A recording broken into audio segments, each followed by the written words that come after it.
Hello, I'm John Bachman. We start this hour with a deadly crash that has killed a driver rather, in Washington State. That crash involved a school bus. Reports say dozens of students have been taken to the hospital. There are 5 students who are apparently injured. We're hearing most of the injuries are minor at this point. Officials say the highway will remain closed in that area of Washington State. When we have more information, we will bring it to you. Now, also another transportation disaster in New York. It now appears there may be some injuries following that incident at LaGuardia Airport today. You can see right here a passenger on that Delta flight being wheeled away in a stretcher by the New York Fire Department. That plane with 130 people on board skated along the icy runway there in LaGuardia and smashed into a fence very close to the water right there. This is a picture that was posted on Instagram. You can see the nose of the plane up along the fence there.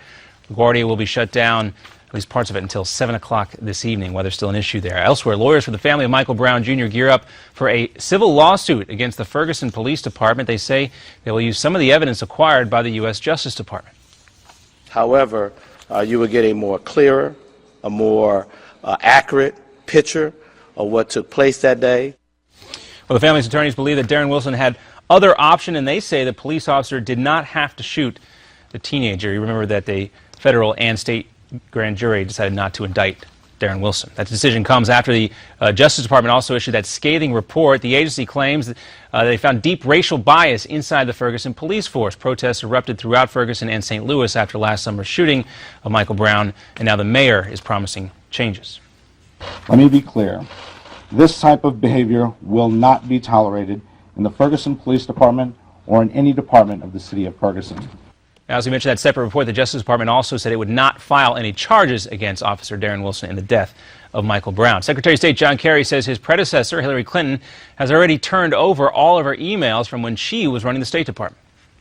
After reviewing those emails, the department produced about 300 responsive to the requests from the Select Committee.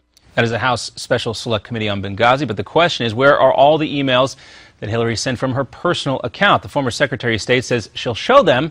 Hillary broke her silence via Twitter last night. She's asking the State Department to reveal those emails, but Trey Gowdy, chairman of that committee, isn't convinced it'll be so easy. The State Department is relying on Secretary Clinton herself and her attorneys and advisors to tell us and to tell you what emails they think are to be preserved. A senior U.S. official says reviews of Clinton's emails could take several months. And Pennsylvania police say winter weather conditions caused a police officer to lose control of his cruiser and slam into a veterinary clinic. Here it is right here. Officials say the officer had been cut out from the police car, had to be cut out from the police car. Close call there. Another update coming up for you in 30 minutes.